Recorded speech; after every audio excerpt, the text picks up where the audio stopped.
She forgot to say tired. I'm tired. Always tired. It's really early for O'Connor and Company, and I'm so excited to see so many WMAL listeners here tonight. Yeah, let's hear it. Vince is here too, so I want to give brief remarks. I want Vince to get in here too.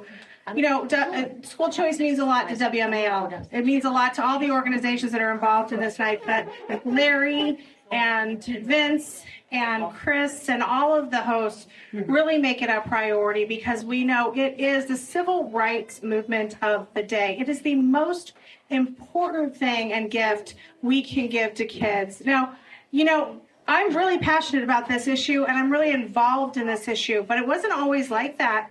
I think I'm probably speak for a lot of parents in here who may have just started to follow this issue. Before COVID hit, I was a public school mom of 3 kids over here somewhere.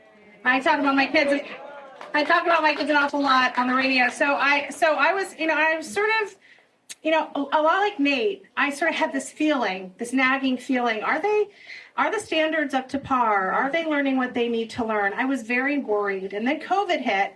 And using the words of Mary Catherine Ham, I was Zoom butlering my children, as was my husband, and it became very clear. And I don't need to tell you any stories because we all know. I experienced the same thing you did, and I saw the same harms. And now we know there are great harms because of the shutdowns. We know what the teachers' unions did is terrible. But when this was going on, my husband and I knew that we needed to transfer our kids to a private school, and we did. And I'm telling you, it has made such an amazing difference in their lives and in ours. I have a friend here, Jane, who also at the same time, she and her husband did the same things. And Jane and I have spent the last year and a half sort of with our mouths open, like, I got an email from a teacher today, and she was nice. Right? And I can't believe this level of communication. And my kids aren't reading Kendi for Kids and Bettina Love, and they're not asked their pronouns, and nobody cares about their gender preferences. They're reading Homer, and they're reading Chaucer, and they're learning Latin, and they're learning in a classical way, and it is astonishing to watch them grow and thrive. And I am so lucky that I was able to transfer my kids out. I am so blessed. But I am haunted by the images of some of those kids that I know are still stuck in the prison of the public school in Alexandria City, which is violent, which has low standards. And I just want to end with this quick story. When we decided to pull my oldest out, he knows I'm going to tell this story. We decided to get him assessed for mathematics. It was an issue that a subject he had struggled with for many years. But his teachers in the public school had always told us, he's fine, and he got good grades. Oh, he's fine, he has a really good foundation. We got him assessed, and he was a rising 8th grader, meaning he was about to start pre-algebra. When we got him assessed, they said, he understands 4th grade math, but really no higher. This was such a shock to us. And that boy, I decided to homeschool him that year.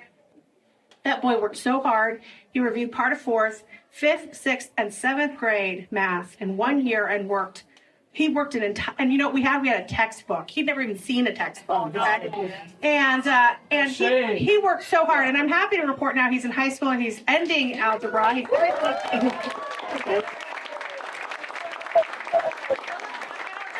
Let's finish with this. My two boys. In Alexandria, Virginia, that school district got $18,000. For my oldest with an IEP, $36,000. And they failed him. So school choice is so important. I am so thankful to everybody in this room for pushing for it. Nate, I'm so thankful to you for putting this together and working so hard to make this a reality for Virginia parents. And I've lost track of Ginny, but Ginny, I'm your greatest fan. So I'm now going to call up Vince to give some remarks. Michael.